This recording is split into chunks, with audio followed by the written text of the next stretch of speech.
Coucou tout le monde, j'espère que vous allez bien. On se retrouve aujourd'hui pour le 18e épisode de mon podcast créatif. Je suis Maëlys, alias des mailles et des aiguilles sur les différents sociaux, voilà, sur Instagram, YouTube.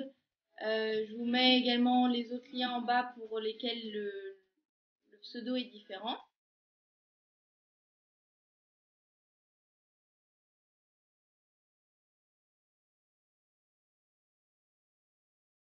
Aujourd'hui, on va parler uniquement tricot. J'ai pas eu l'occasion de faire d'autres loisirs créatifs depuis le dernier podcast, donc ça sera un épisode uniquement dédié au tricot. Euh, il y aura une petite intro blabla parce qu'il y a plusieurs petites choses dont je voulais vous parler et à la fin il y aura un concours. Voilà, je vous laisserai découvrir de quoi il s'agit à la fin de l'épisode. Euh, Qu'est-ce que je voulais vous dire d'autre? Si que je souhaite la bienvenue en fait à toutes les nouvelles personnes qui regardent cet épisode, qui s'abonnent, qui me suivent et je remercie les anciens de continuer à le faire. Donc voilà, ça me fait très très plaisir. Je sais pas comment le dire autrement, mais ouais, mille merci, ça me touche vraiment. Voilà. Du coup, on va commencer sans plus entendre par la partie blabla. Alors, pour la partie blabla, je voulais vous parler de quelque chose. Enfin voilà, j'y pense depuis un petit moment. J'ai pas forcément eu le temps de m'y pencher aussi beaucoup avant avec la reprise du boulot, tout ça. Donc voilà, ça fait un petit moment que j'y pense, que j'y regarde. Et j'ai eu l'occasion d'en discuter avec Laygram, Layla du podcast Laygram. Et du coup, enfin du compte Instagram, le podcast, c'est Laygram du fil et du thé, il me semble, de mémoire. Je suis pas trop sûre, mais ça me parle. En tout cas, voilà, j'ai eu l'occasion d'en discuter un petit peu avec elle. Et du coup, je pense que je vais me lancer quand ça sera possible au niveau de la chaîne. Vous me direz ce que vous en pensez en commentaire, hein. Je suis totalement ouverte à la discussion là-dessus, il y a aucun souci, au contraire, parce que voilà, vous serez les premiers et les premières impactés, donc autant que j'ai votre avis. Mais je pense monétiser les podcasts. Pourquoi pour plusieurs raisons, mais la première étant, alors, n'étant pas du tout une question financière dans le but de me faire un revenu supplémentaire, euh, pas du tout. Pour ça, j'ai mon travail. Donc non, ça c'est pas du tout mon but.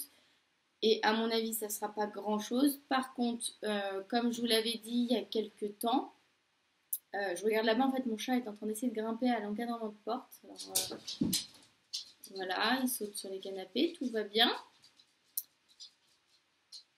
Tout va bien, pardon. Du coup, oui, je la refais. Je vous en avais parlé il y a un petit moment sur le podcast. Et j'aimerais le faire évoluer. Et pourquoi et comment j'aimerais les faire évoluer. Pourquoi? C'est parce que je trouve que voilà, enfin, j'adore regarder des podcasts et j'aime bien retrouver un petit élément différent dans chaque podcast. Euh, comment dire? Il y a une masse de podcasts en fait sur YouTube, ce qui est très bien hein, parce que j'en regarde énormément. Mais j'aime bien que chaque podcasteuse ait son univers, ait son petit truc, et ses petites spécialités. Et je trouve que c'est ce qui manquait à mon podcast à moi. Donc du coup, voilà, je me suis dit, qu'est-ce que je pourrais apporter? Qu'est-ce que je recherche dans un podcast? Qu'est-ce qui me plaît? Et du coup, ce que je me suis dit, c'est que j'aimais beaucoup découvrir des nouvelles laines qui sont pas forcément françaises, qu'on ne voit pas forcément beaucoup dans les épisodes de podcast. Et en fait, l'argent de la monétisation des vidéos, si jamais ça marche, si jamais j'en ressors quelque chose, parce il se peut que ça soit un gros flop complet, dans ce cas-là, j'arrêterai tout, et puis comme ça, moi, on n'en parle plus. Mais j'aimerais que ces revenus-là servent à acheter de la laine différente. Je suis désolée, ils sont en train de jouer à faire la course-poursuite dans l'appartement. Donc voilà, j'aimerais pouvoir vous présenter en fait des laines qu'on ne voit pas tout le temps, qu'on ne voit pas souvent du moins, et qu'on puisse, voilà, qu'on puisse échanger autour de ça. Je trouve que c'est intéressant. On voit énormément de laine teinte à la main française dans les podcasts. Après, je regarde pas forcément des podcasts étrangers, donc c'est peut-être aussi pour ça, mais je trouve que voilà, quand on regarde les épisodes de podcasts en français, on tombe toujours sur les mêmes dailleuses. Ce qui est très bien dans le sens où ça veut dire qu'elles sont réputées, ça veut dire qu'elles font du très bon travail. Mais je trouve que ça manque un peu de découvrir de nouvelles marques et de nouvelles choses, tout simplement, parce qu'il y a tellement de choses qui existent que, voilà, à mon sens, c'est un peu dommage de se limiter à un petit groupe géographique, on va dire, de teinturières. Voilà, voilà, donc ça c'était un peu pour la nouveauté. Si jamais vous avez des avis, que ça soit positif ou négatif, vous n'hésitez pas à me laisser des commentaires ou à venir m'en parler en MP. En message privé, je suis pas du tout fermée à ça. Si voilà, je peux très bien comprendre qu'il y a des personnes que ça va embêter. Après, voilà, les monétisations, en général, c'est les 5 premières secondes de la vidéo, après on peut passer. Il y a d'autres podcasteuses qui le font déjà. Voilà, c'est pas révolutionnaire, mais je peux comprendre que ça puisse déranger, donc c'est pour ça que je suis totalement ouverte à comment dire, à l'échange. Voilà. Sans plus attendre, non, je voulais faire un petit point parce que vous êtes beaucoup à me le demander à chaque fois sur mon boulot. Donc j'ai repris mon boulot, je suis secrétaire au sein du ministère des Armées. Voilà, secrétaire de catégorie B, je m'occupe de tout ce qui va être le contrôle interne. Alors le contrôle interne, je ne sais pas s'il y en a qui connaissent, mais moi je ne connaissais pas du tout. C'est quelque chose qui n'est pas du tout développé dans l'établissement où je suis. Donc on a un établissement qui s'occupe principalement, enfin uniquement d'ailleurs, des infrastructures des armées. Donc pour la région, enfin la zone géographique pardon, sud-est. Donc tout le sud-est de la France, plus la Corse, et on est en train de récupérer une partie du Larzac qui avant appartenait à l'établissement de Bordeaux. Voilà. Donc moi, mon rôle, en fait, ça va être de déployer un dispositif de contrôle interne. Le contrôle interne, c'est quoi?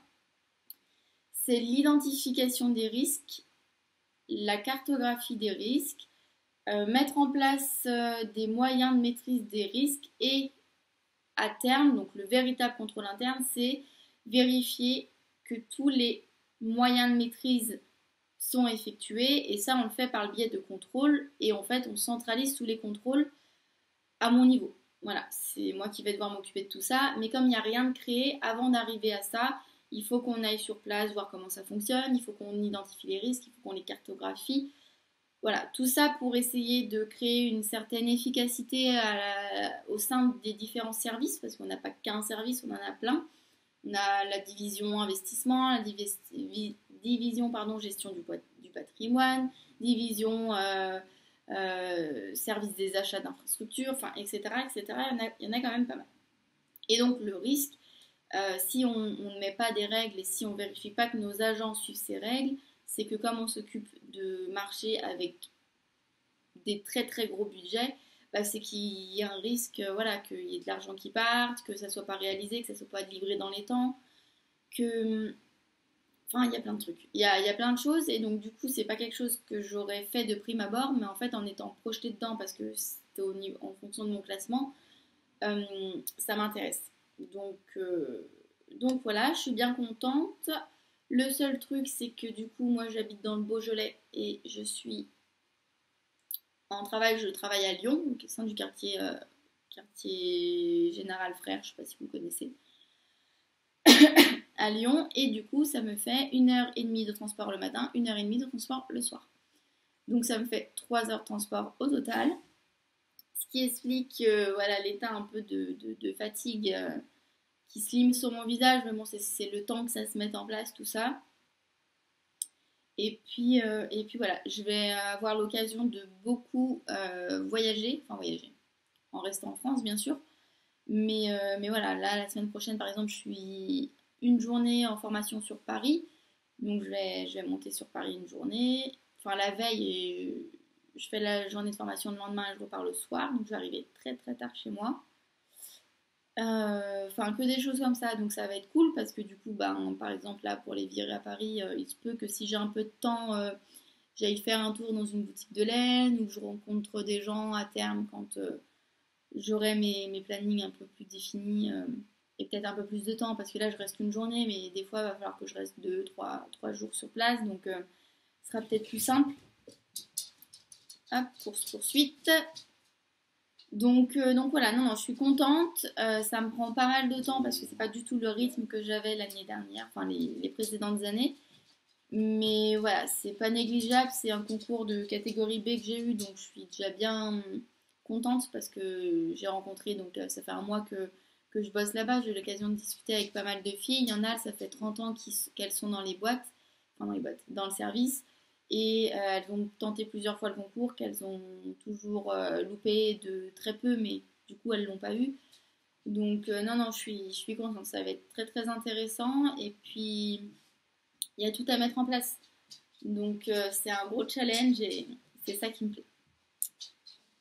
Voilà, voilà pour le point un peu plus perso. On va passer du coup au vif du sujet.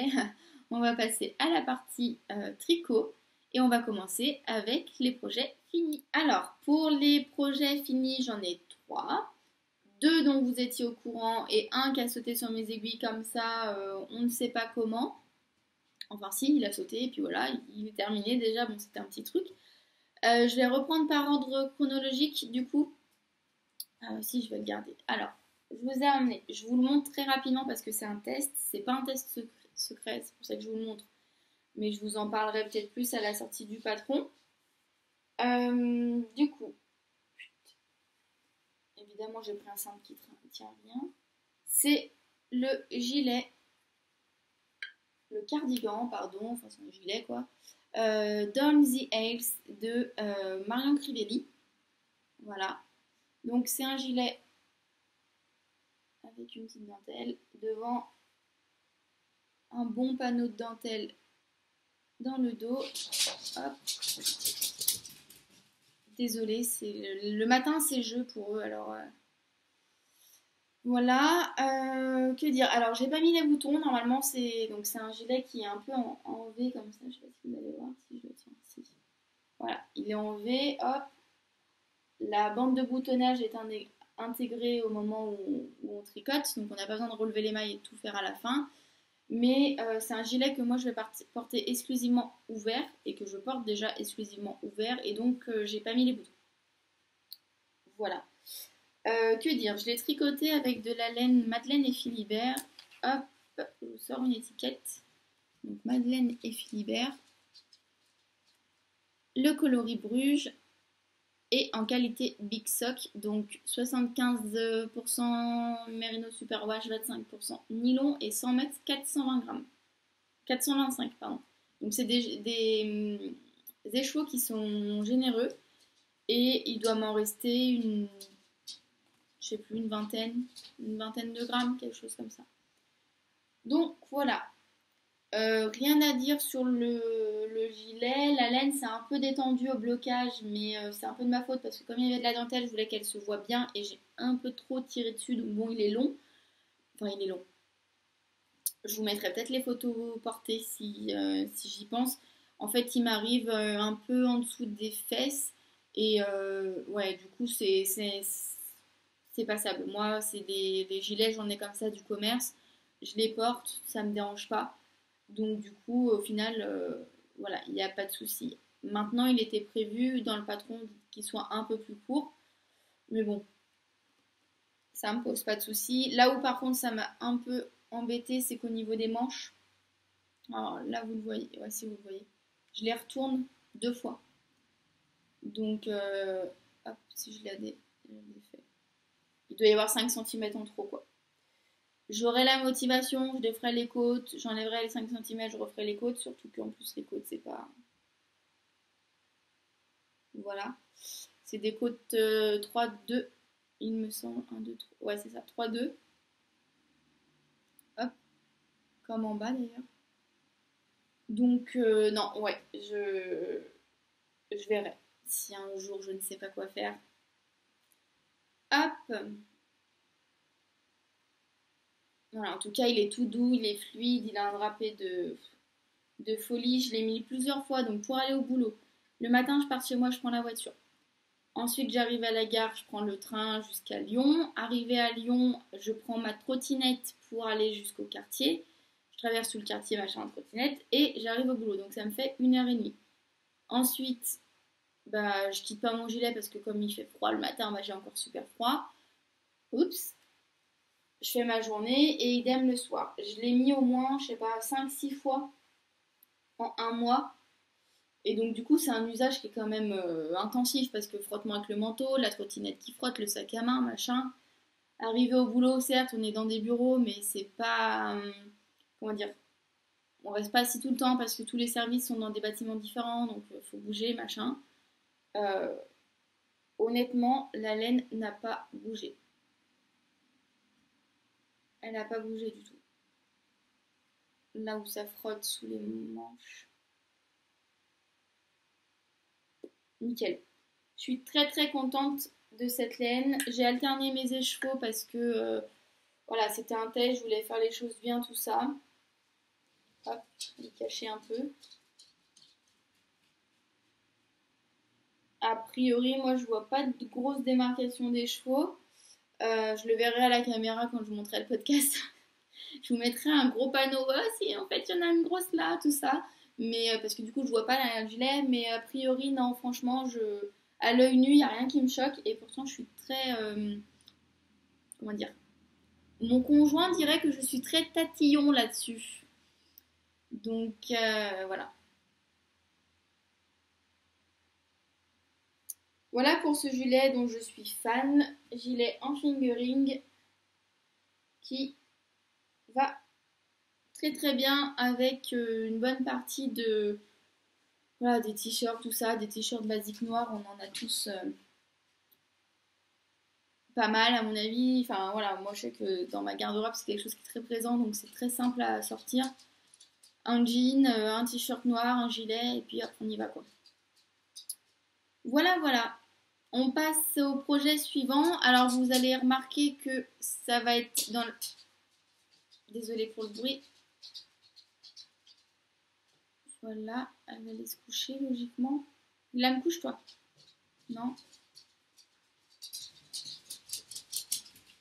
Voilà, je vous disais.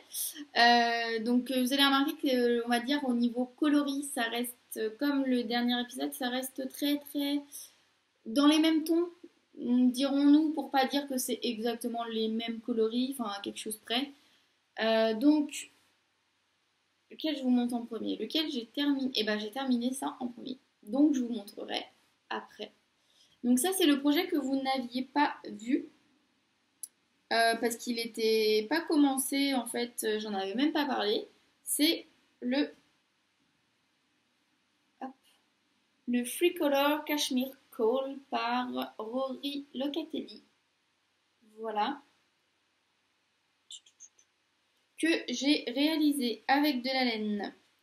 Alors, justement, celui-ci, c'est le reste de ça. Donc, coloris Bruges de Madeleine et Philibert.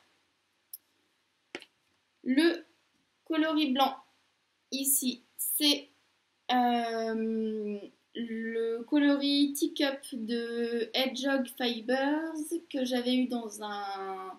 En fait, on me l'avait envoyé, vous savez, quand j'ai fait mon châle des restes, on m'en avait envoyé un bout, et puis comme j'avais pas réussi à le caser dans le dégradé, je l'avais bien gardé précieusement, et du coup, m'a permis de faire tout ça. Et le dernier coloris, celui-ci, le rose, c'est le coloris. Alors, pourquoi je ne l'ai pas mis avec les autres? Bonne question, mais c'est le coloris. Alors déjà, c'est de la laine amourée. Hop. C'est le coloris éclat de rose caramélisé en base Athéna, donc 100% mérino. Et vous savez, je l'avais eu dans le cadre du calendrier de l'Avent.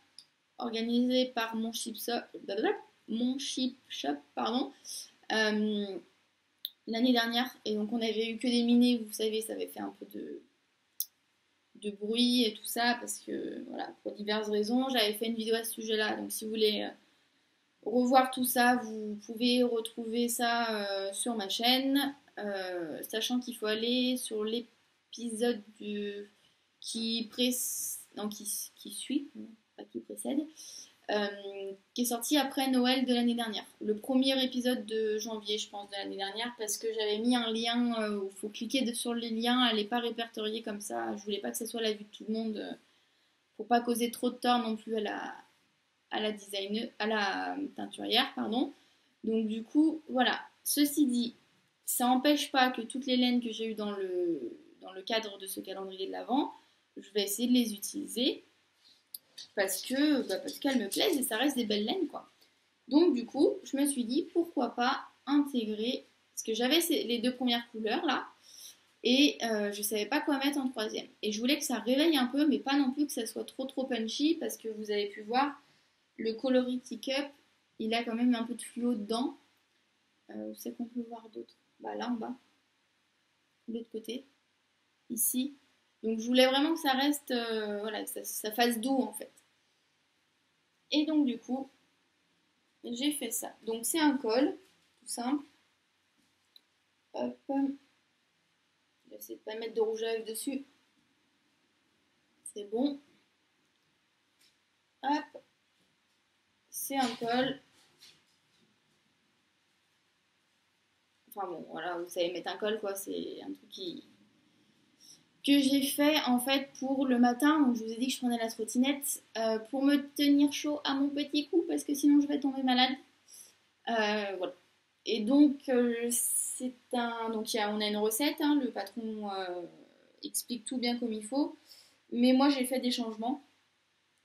Donc j'ai tout bien suivi au départ, les rayures j'ai suivi, c'était bon. Là j'ai suivi et c'est à partir de là où j'ai fait un peu ma tambouille. Là, j'ai enlevé une répétition de la dentelle. Là, j'ai rajouté cette répétition anti-cup de jeter parce que je voulais pas qu'il me reste genre 3 grammes, donc je les ai passés là. Et ensuite, je crois qu'il faut. C'est pas dans la couleur principale qu'on fait la fin. Et en plus, moi, j'ai rajouté des rayures, des couleurs contrastantes. Voilà. Et j'ai rabattu avec le rabattage tubulaire à l'aiguille. Voilà. La seule chose, donc c'est là où j'ai commencé à me poser la question et je vous en reparlerai pour les manches du pull là que je vais vous présenter après. Euh, je vais me rapprocher, vous verrez sûrement mieux. Donc, si je vous montre, ouais, ça c'est ouais. Donc ça c'est les côtes du montage en fait, les côtes du montage. Donc en fait, j'ai fait un long tail cast on pardon, et par contre, je l'ai fait en 3 au lieu de 3,5. Enfin, j'ai monté mes côtes avec une taille d'aiguille plus petite. Voilà. Donc, c'est bien élastique, c'est bien défini, c'est bien net. Nickel, rien à dire. Là où ça m'embête un peu plus, c'est au niveau du rabat. Vous voyez, les côtes, elles sont, je vais mettre les deux à côté, vous allez voir la différence, elles sont vachement plus larges, plus lâches, pardon. Donc ça, comparé à ça, c'est moins bien défini. Et ce ne sont pas des côtes torse, hein. Quoique, je sais plus. Si, j'ai fait des côtes semi-torse. Ah, mais c'est pour ça. Je suis vraiment blonde, c'est pas possible, j'ai pas pensé. Bah voilà, faudra que je redéfasse mes côtes. Parce que là, j'ai fait des côtes normales, alors que là, j'avais fait des côtes. Quand je dis semi-torse, c'est que j'avais fait que la maille en droit torse. Donc c'est pour ça que c'est plus serré. Et que là, du coup, ça ne l'est pas du tout. Donc il faudrait que je change le rabattage. Enfin, il faudrait que je défasse mon rabattage, que je défasse mes côtes et que je refasse le rabat avec les côtes avec des côtes semi-torse. Enfin bon, toujours est-il que même si je faisais des côtes normales, regardez l'intérieur des côtes. Ça c'est l'extérieur. Ça, c'est l'intérieur.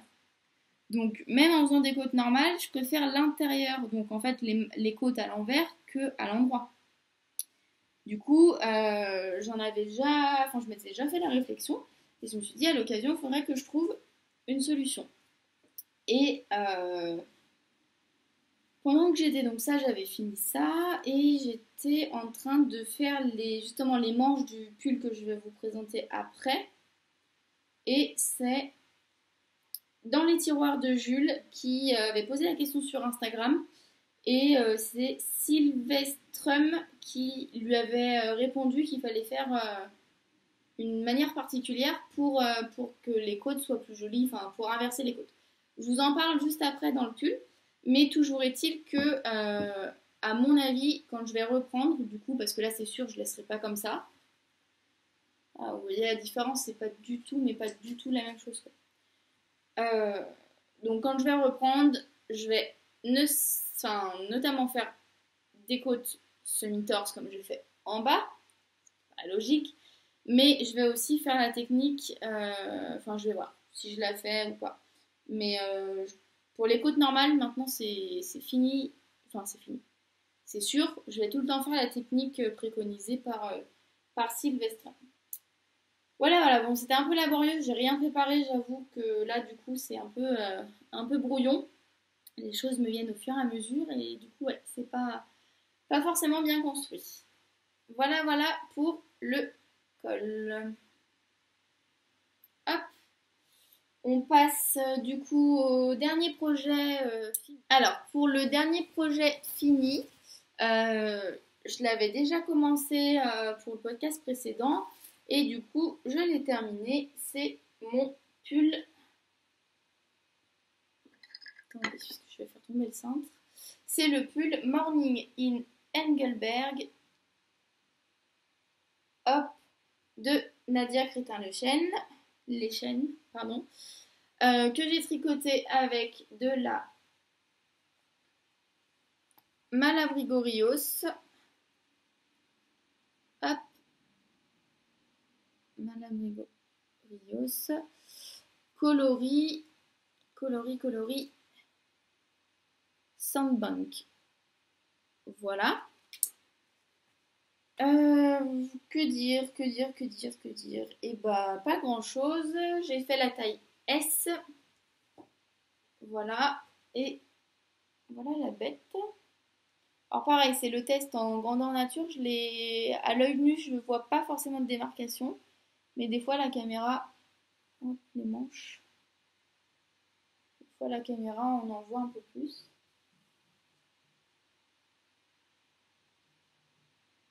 Voilà. Et le dos. Donc, c'est un gros pull doudou pour l'hiver. Que ça soit que ça soit le pull ou le col, je les ai pas encore bloqués, donc ce qui explique un peu des fois le côté un peu vaguelette. Bon, c'est régulier, hein, mais elle sera encore plus régulière la laine, surtout celle-ci, quand elle sera bloquée. Et du coup, j'en profiterai pour faire les photos portées, parce que pour ces deux projets, je les ai pas encore faites. Mais pour revenir sur le patron. Alors, c'est un pull qui se tricote en 5. Voilà, et ça sera mon dernier projet pour. Il y a des poils de chien comme d'habitude. Ce sera mon dernier projet pour le CAL, les cultures de pelote, organisé par Independence World. Donc, du coup, voilà, je vais essayer de m'atteler au projet. Vous savez, là, les bonus, là, les thèmes bonus. Voilà. Alors, désolé. Du coup, que dire sur ce patron? Rien de spécial. Il est méga simple. Je trouve qu'il fait bien son petit effet. J'adore. Attendez, ce sera plus simple de vous montrer avec ce côté-là. J'adore le petit détail là, hop, sur le côté. Où on fait une maille. C'est une maille glissée en fait, qu'on fait tout le long. Et ça fait le bord du pull. J'aime beaucoup. J'avais jamais tricoté de l'équivalent un peu, il me semble que c'est l'équivalent worsted. Donc, non, peut-être pas worsted. Je crois que si, sur Ravelry, elle est notée worsted, il me semble. À vérifier. Mais en tout cas, je sais pas comment vous expliquer, comment en fait faut toucher pour voir. Alors avec le point mousse, ça démultiplie, mais ça fait vraiment tout moelleux, ça rebondit, tout ça. Et j'avais jamais tricoté de laine comme ça. Déjà, je tricote majoritairement de la fingering, donc du coup, ben, forcément, c'est plus fin, donc on a moins cet effet rebondi. Mais, euh, mais en plus, celle-là, elle est vraiment ronde, vraiment, ouais, vraiment moelleuse. Je sais pas comment je pourrais vous expliquer ça. Mais en tout cas, ouais, non, je suis fan. Ça fait vraiment le gros pull d'hiver. Euh, j'ai vraiment hâte de le porter quand il fera bien froid. Voilà. Donc la torsade en plus, ça donne un petit côté moderne au pull. Non, je suis vraiment fan. Donc le corps est en point mousse, les manches sont en jersey. Euh, pour ma taille, il me semble qu'il fallait faire des diminutions tous les 8 rangs. Moi, j'ai fait tous les 10 rangs parce que je voulais pas être serrée. En fait, je voulais pas que les manches soient trop fitées. Voilà. Et du coup, pour les côtes, donc, hop, je vais vous approcher ça. Donc, en effet, j'ai descendu une demi-taille d'aiguille. J'ai tricoté le corps en 5, mais les aiguilles, les côtes en 4,5. Voilà.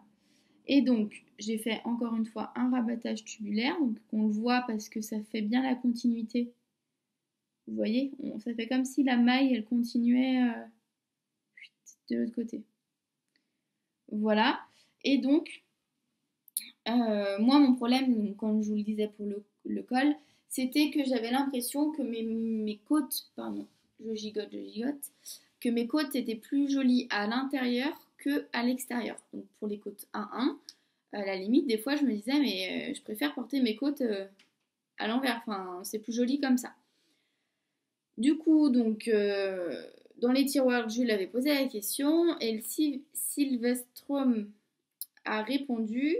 Donc, à la fin des côtes, donc au moment où il faut faire les côtes, il faut faire un demi-rang raccourci pour retourner le projet inside out, puis continuer avec le rang suivant. Comme ça, les jolies côtes se retrouvent sur l'endroit, mais on est quand même dans le bon sens pour repartir en rond.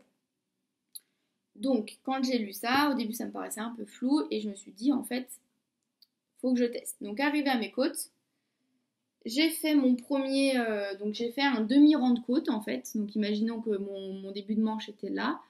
J'ai fait un demi-rang de côte, un 1, normal. Et après, j'ai retourné mon pull, donc c'est-à-dire que j'ai passé tout mon pull, toute ma manche, tout mon corps, je l'ai retourné. Donc au lieu d'avoir l'endroit face à moi, je me suis retrouvée avec l'envers face à moi. Ce qui est un peu galère pour faire passer la pelote si elle est encore un peu grosse, parce que du coup on fait passer, parce que le fil, il faut le faire suivre. Et donc il faut le faire passer dans la manche, mais bon, c'est extensible, on arrive toujours à se débrouiller. Grosse catastrophe, il était en train de s'agripper à mes tricots, le chat. Désolée, on va y arriver. Il m'avait chippé mes étiquettes de laine qui étaient tombées. Du coup, j'étais en train de vous dire que oui, moi je fais systématiquement des German Church Rose. C'est exactement ce que j'ai fait pour les manches. Hop, il y en a à faire ici. En haut, je ne sais pas si vous allez les voir. Ici, là, à ce niveau-là. On les voit un peu. Alors que dans le patron, c'est préconisé de faire des wrap and turn. Mais bon, moi, du coup, sur du jersey, je fais systématiquement des German Shot Rose. Je trouve ça beaucoup plus discret. Et puis, c'est plus simple. À mon sens, c'est plus simple à faire. Donc, du coup, c'est ce que j'ai fait quand j'ai retourné mon projet. En repartant, j'ai fait un rang raccourci parce que du coup, ben, il fallait bien que ma maille soit rattachée, sinon ça aurait fait un trou. Donc, j'ai fait un rang raccourci. Et ensuite, j'ai tricoté mes côtes comme si de rien n'était en roue. C'est compliqué. Du coup, j'étais en train de dire que oui, en faisant attention que quand je retombais sur mon rang raccourci, de bien le tricoter ensemble, comme on fait pour un raccourci classique. Enfin, quand on retombe dessus, on tricote, vous savez, toujours les mailles doubles, la maille double là ensemble, de façon à ce que ça fasse une maille normale. Voilà comment j'ai fait et du coup je trouve en effet le résultat beaucoup plus beau pour les côtes. Hop, donc pas étiré, ça donne ça, et quand j'étire un peu, hop. Sachant que du coup, donc là, vous avez l'envers et vous voyez qu'à l'endroit... Non, vous avez l'endroit, du coup. Vous avez l'endroit. Et quand vous regardez à l'intérieur, hop, je vais les retourner pour pas qu'elles soient étirées en fait. Vous voyez qu'elles sont tout de suite un peu plus larges, les mailles. Et donc, si j'avais pas fait cette technique-là, et ben ça aurait été mon extérieur, et, enfin mes mailles en droit, et ça mes mailles en vert. Et donc comme j'aime mieux l'inverse, je pense que maintenant je vais faire tout de suite, directement, je vais me faire un demi-rang de mes côtes normales, un rang raccourci, et puis repartir dans l'autre sens en ayant retourné mon projet. Ça sera beaucoup plus simple, et je trouve que le résultat est nettement mieux. Je l'avais pas fait pour le corps parce que je le savais pas encore pour le corps et on le voit en fait. On voit que les mailles elles sont distendues un peu comparé à l'envers. Voilà pour mes projets finis. Du coup, on va passer sans plus attendre au projet en cours. Donc j'en ai qu'un comme je vous le disais en intro. Je vais mettre ça derrière, ça évitera que le chat s'agrippe. Tous mes projets finis derrière, ce sera plus simple. Ça, je peux le ranger ici, comme ça. Et c'est bon, je suis prête. On peut passer au projet en cours. Donc le projet en cours, je l'ai posté sur Instagram pour ceux qui me suivent. C'est le pull, vous savez, en test pour Ansel Knits. Le Spicy Cinnamon Sweater. Voilà, donc du coup, je vous le sors. Alors, on va pas voir grand chose parce qu'il est un peu tout rabougri sur son câble. Et il y a plein de poils de chien. Alors, en plus, je le tricote avec de la laine grise anthracite limite noire. Donc, ah si, vous allez voir un peu la dentelle du haut, c'est bien. Donc, du coup, pour les poils de chien, je vous explique même pas la cata. Hein. Ça s'accroche bien de partout, c'est magnifique. Je pense que le blocage va lui faire un bien, mais fou. Et du coup, donc c'est un pull en test, mais c'est pas un test secret, donc je peux vous en parler un petit peu. Donc pour être Knits, je me répète, mais c'est un pull en yoke. D'où en fait le nombre de mailles important qui fait qu'il a l'impression d'être tout rabougri. Je vous mettrai peut-être la photo de son modèle à elle pour que vous vous rendiez compte. Mais voilà, moi j'en suis à 4 ans. Donc il me reste 4 ans de yoke avant de pouvoir enlever des mailles pour faire les manches et continuer sur le corps tout simple. Voilà, donc c'est un pull très très simple, très très basique en jersey. La seule petite particularité, c'est qu'il a... Je sais pas trop comment vous le montrer sans trop... Si, ça m'a l'air pas mal là. Comme ça. En fait, ça fait l'effet des petites vaguelettes. Ça fait l'effet de petites vaguelettes. Il y a le chat qui arrive, vous voyez un bout de son oreille. Voilà. Super. S'installer à côté de moi, je pense. Donc ça fait l'effet de petites vaguelettes et ça va un peu habiller le haut du yoke. Donc voilà, je sais qu'Ansel Knits, donc Nadia l'avait fait en 2 couleurs. C'est une laine DK, en fait, je vous ai pas dit, c'est une laine DK. Et du coup, elle l'avait fait avec un fil fingering et un fil mohair, il me semble, de mémoire. En tout cas, avec 2 fils, elle l'a fait. Donc du coup, elle a un effet un peu chiné sur le sien. Et moi, j'ai décidé de le faire en uni parce que je trouve que c'est quand même quelque chose qui va se porter plus facilement dans ma garde-robe. Donc j'ai préféré le faire en uni et j'ai changé de couleur. On n'est plus dans le marron, le crème, tout ça. Vous avez vu? Voilà. Donc du coup, la laine, donc c'est des pelotes de textile de la marque. Hop, donc c'est une filature de Tourcoing. La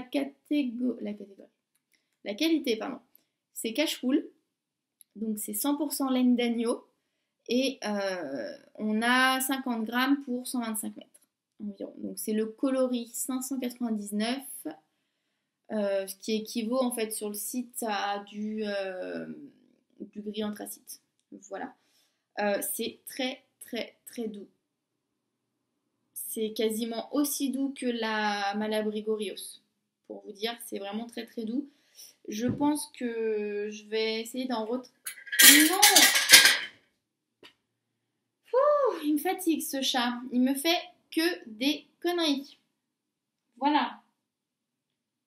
Donc, je vais essayer, je disais, d'en racheter pour faire des pulls. Parce que c'est une laine DK du coup et qui est vachement abordable.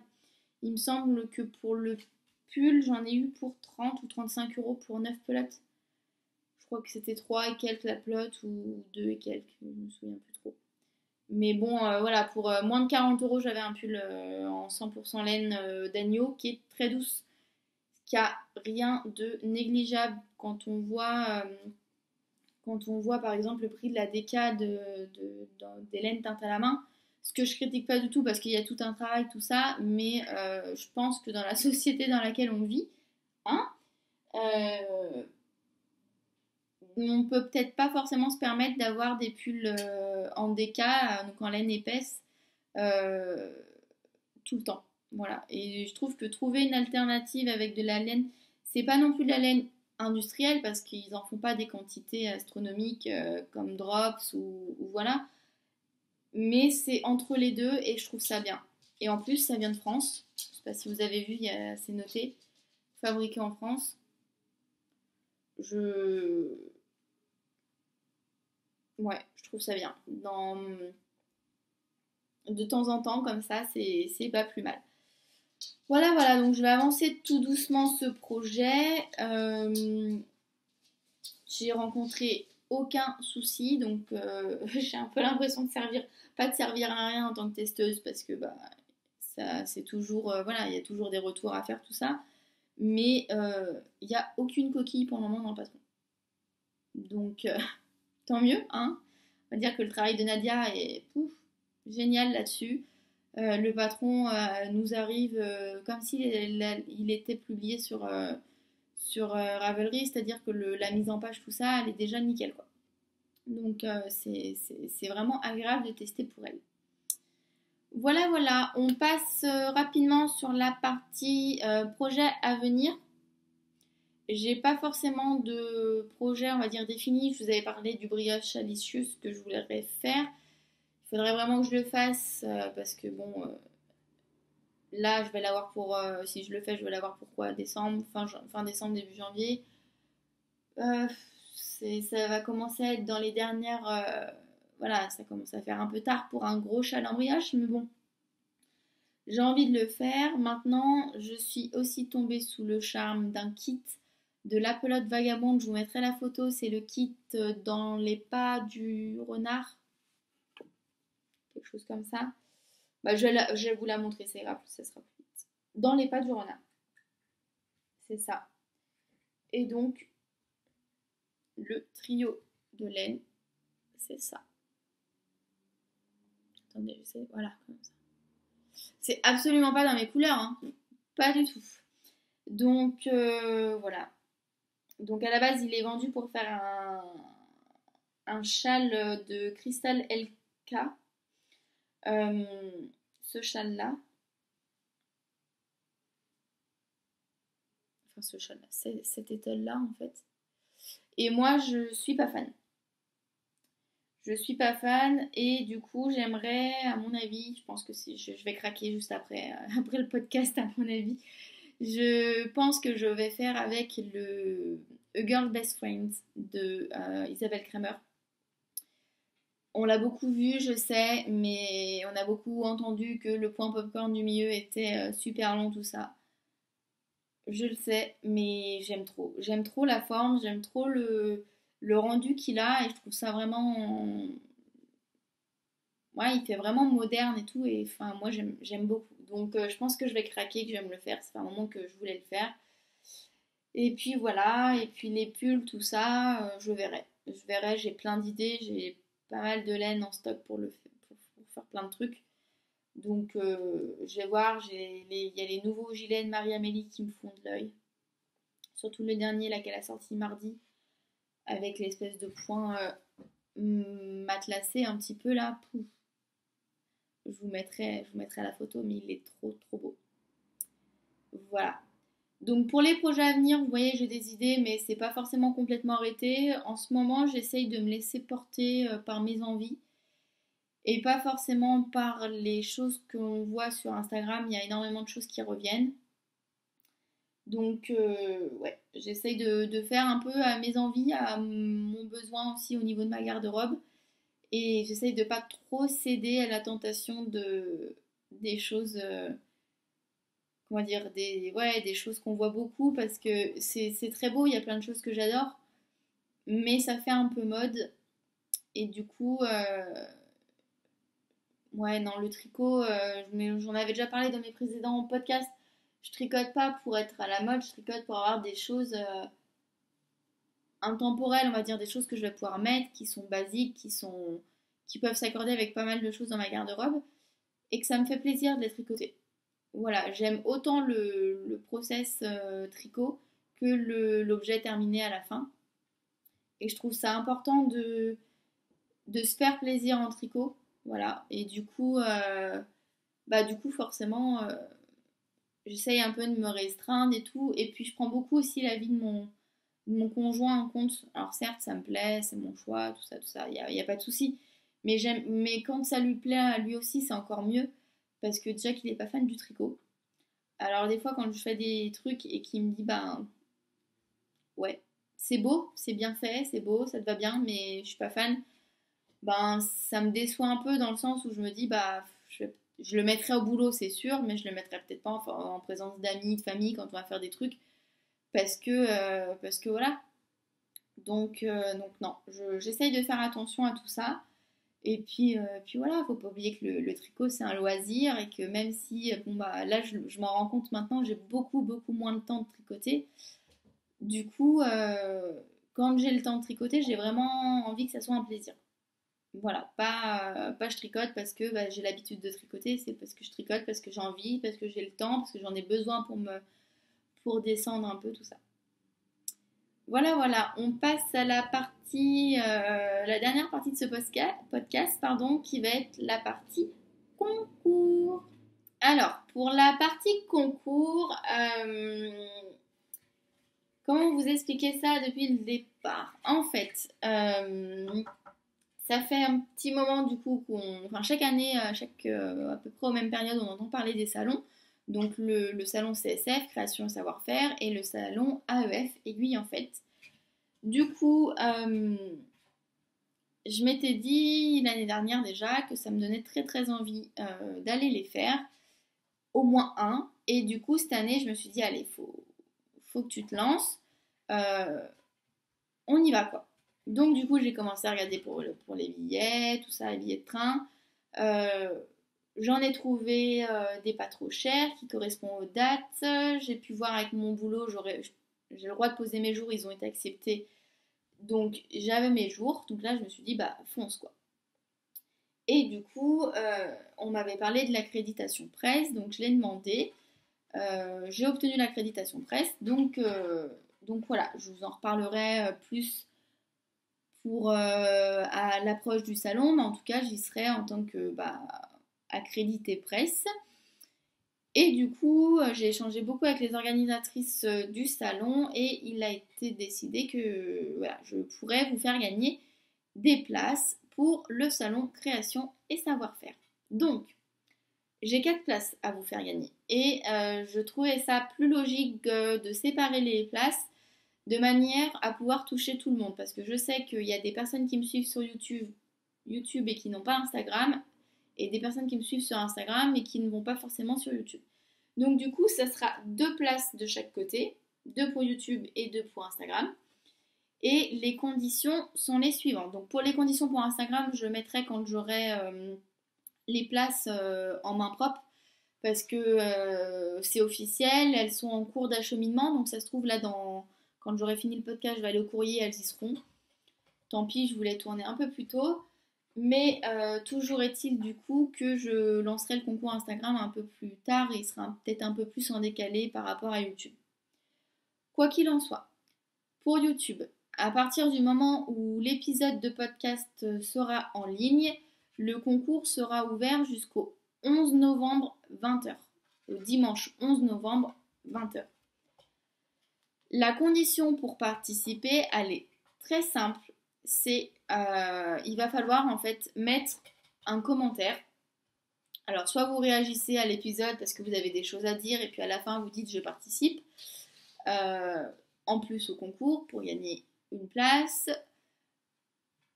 Voilà, et soit si jamais vous n'aviez pas forcément de commentaires à faire par rapport à l'épisode et que vous voulez juste participer au concours, ce qui est totalement possible, j'aimerais que vous me disiez pourquoi donc je participe au concours tout simplement et que vous m'expliquiez quel loisir créatif en fait, pour quel loisir créatif vous allez à ce salon. Et m'expliquer un petit peu, enfin voilà, ce que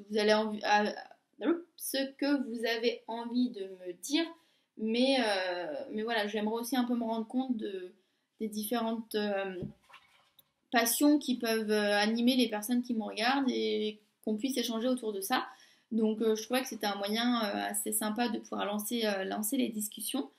Donc ouvert dès la publication du podcast et ouvert jusqu'au 11 novembre. Être abonné à ma chaîne, ça je l'ai peut-être pas dit, mais bon, pour moi ça me semble logique. Donc les deux conditions pour participer, être abonné à ma chaîne et me poster un commentaire me disant, voilà, m'expliquant pourquoi vous voudriez aller au salon création et savoir-faire pour voir quel type de loisirs créatifs. Voilà, voilà. Donc je souhaite bonne chance à tous. Je prendrai en compte tous les commentaires à partir du moment où ils respectent les conditions. Et je ferai un tirage au sort aléatoire avec, je crois que c'est random.org ou quelque chose comme ça. Et je vous donnerai les réponses en répondant moi-même aux commentaires en disant félicitations, tu as gagné la place. Et voilà. On s'organisera pour pour faire en sorte que je puisse vous les envoyer rapidement pour les avoir pour le jour du salon. Voilà, voilà. Je crois que j'ai fait le tour de tout ce que j'avais à vous dire. L'épisode, il sera peut-être un peu plus long que les dernières fois. Tant pis, ça arrive. J'avais envie de tourner, puis j'avais envie de vous dire pas mal de choses. C'est vrai que je suis toujours en constante réflexion sur le podcast et tout ça. Et malgré le fait que j'ai moins de temps, j'ai envie de continuer à garder ce lien et à développer le lien que j'ai avec vous parce que voilà, dans mon entourage proche, j'ai ma grand-mère et ma tante qui tricotent, mais elles sont toutes les deux sur Paris et c'est pas forcément simple. Voilà, bon, on s'appelle, des fois on en discute, mais mais voilà, c'est pas comment dire, c'est peut-être moins spontané dans le sens où c'est tout le temps en différé par rapport à ce qu'on fait, tout ça, que le podcast, que Instagram, voilà, on met une publication, des fois on a des réponses directement et je trouve ça, voilà, moi ça m'apporte énormément. Ça me fait plaisir de voir qu'il y a des gens, que je suis pas la seule à tricoter, que c'est partagé et que voilà, d'échanger, de ne pas être seule dans sa passion, pour moi c'est quelque chose de très très important. Voilà, voilà. Je vous fais plein de gros bisous. Je vous dis à très vite. J'espère que le podcast On a failli perdre le chat vous aura plu. En tout cas, si c'est le cas, n'hésitez pas donc à me laisser un petit commentaire et à vous abonner si c'est pas le cas. Et puis voilà, gardez un œil sur Instagram. Si vous voulez participer aux deux concours, il n'y a pas forcément il y en a pas même d'ailleurs, il n'y a pas de contraintes. Donc vous pouvez participer aussi bien sur YouTube que sur Instagram. Donc voilà, restez connectés, ça va arriver. Et puis voilà, je vous fais de très très gros bisous. Pour celles qui seront au CFCF, n'hésitez pas à m'envoyer un message pour me dire, voilà, si vous voulez qu'on se rencontre. Moi j'y serai probablement le samedi, peut-être le dimanche, c'est pas encore sûr, mais j'ai vraiment très très hâte de vous rencontrer. Ce sera mon premier salon et je suis toute excitée à cette idée. Voilà, voilà. Allez, je vous laisse, tricotez bien, cousez bien et puis à très vite. Bye bye.